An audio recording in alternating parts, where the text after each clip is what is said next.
If you're trying to get approved to buy a home this year, there's a really good chance something right now is quietly working against you, and I'm going to expose it right here for you.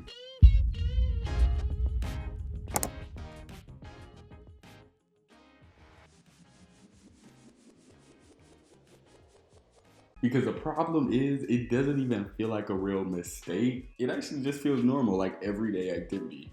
And that's the issue that we're running into. So the issue that I keep running into that I see a lot is that people don't really consider that a lot of the things that they do on an everyday basis, using your car, driving to work, going to shop, going to look at furniture, going to pick out different things that you love and know and own.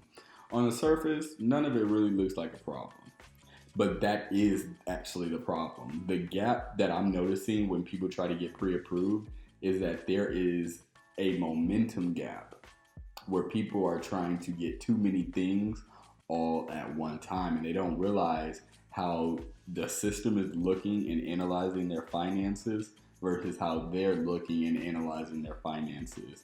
You might feel like you are in the best place possible right now to buy a home, but one purchasing decision, one dispute, one active dispute, even paying off debt too aggressively, too quickly, all at one time, it can mess up your buyer's profile when you go to get pre-approved. So you have to think of everything all at once. It's annoying, it's tedious, but you do. Because that gap between what you're analyzing and what the actual bank is looking at when they go to pre-approve you, that gap is typically where deals go to die. That's where fantasy land happens and they suck in all the good deals and they spit out bad information. And you do not want that. Because getting pre-approved, it really is not about your income. It's about how your financial behavior looks when you are ready to go try and buy a home. And there's one pattern that I notice a lot of people doing when they go to try to buy a home, and they don't even realize that they're doing it often. I see a lot of people making good money with solid credit, a good buyer profile, and everything looks right, but for some reason they still hit a wall when they go to get pre-approved and find out that the number that they was given at the beginning isn't the number that they're given at the end, and they don't realize that they quietly did something to sabotage their finances behind the scenes.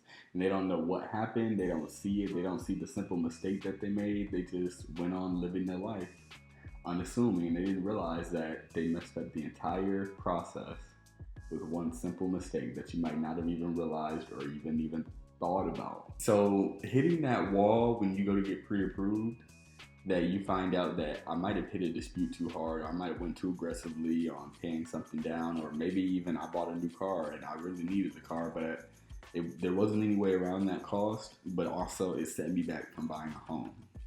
People don't even realize that, but some of the major things that stop people from getting pre-approved is opening new credit cards, financing a car, taking on new debt obligation and monthly obligations, moving large amounts of money between accounts. That's a really big one that people don't talk about. Then the other one that I noticed is aggressively paying things off or disputing. Active disputes, if you're getting an FHA loan, you can't have any active disputes. So you either need to dispute it before you get pre-approved or go into a pre-approval expecting that they're going to analyze your current debts as they are. And that'll be the biggest issue.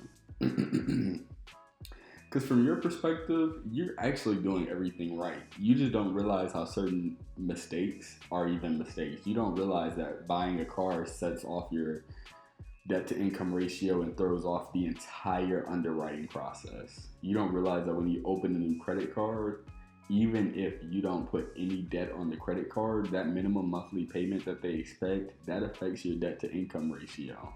Aggressively paying things off could affect your debt to income ratio, and it might not be in a good way. Disputes, depending on what type of loan you're trying to get, a dispute might not help you in the way that you think that it will. Because from your perspective, a lot of these things, they feel smart, they feel proactive, they feel responsible. Paying off debts feel responsible. Opening credit cards might feel like you're building a buyer profile. But from a lender's perspective, you're introducing new points of risk into a profile that they might have already clocked as approved or clocked as okay. You just threw a whole new wrench or a whole new factor to consider. And a lot of times people don't know, they're like, oh, I got approved for a $10,000 credit card, and they don't realize that when they got approved for that $10,000 credit card, that credit card has a minimum monthly payment of $200, and now that $200 has to be factored into your debt to income ratio. Now you might have went from being able to purchase maybe $2,000 worth of home per month to $1,800 worth of home per month. It doesn't sound like a big shift, but if you're somebody that went from looking for a 3-bedroom home, you might be looking for a 2-bedroom home in Chicago. So you have to decide what you're going to give and what you're going to keep, and you have to think about that from the very beginning. And a lot of times people don't tell you this, because if you shop at certain lenders, they want to get you pre-approved no matter what. Certain lenders are very strict. So a lot of times you won't even know exactly what they're looking at and what they're analyzing. But I'm here to tell you that if you get a new car, that's going to set off your debt to anything that sets off your debt to income ratio. So anytime you introduce a new monthly payment, that affects your debt to income ratio. Anytime you commit yourself to a new obligation, that affects your buyer profile. It all accumulates and paints a picture of who you are as a buyer, who you are as a consumer. How trustworthy are you? How risky is this profile? Is this something that we can lend to? Is this something that will be risky for us? Are we going to have to foreclose on this in 10 years? They're considering all of those things all at once, and you have to be proactive about that. You do not want your debt to income ratio to shift. You want everything to be as consistent as possible. So if you're working a job, stay at that job. The only thing that you would ever want is a promotion or a raise.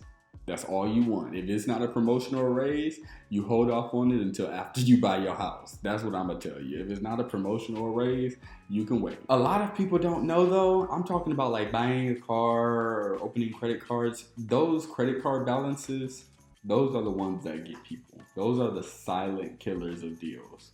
You might not realize it, but you went to go order that couch before you actually got your home. Okay? That couch is worth $1,200. That Rent-A-Center might want, look, that Rent-A-Center, I don't even know if Rent-A-Center still exists. That Rent-A-Center might want $200 per month. That affects your debt to income ratio a lot. You have to consider things like this, because this will ruin your entire pre-approval. Do not do these things if you are looking to get pre-approved. If you want to get pre-approved, don't go get a new car. And if you do want to go get a new car, buy it outright and put the money back in your savings. Yeah, put the money back in your savings.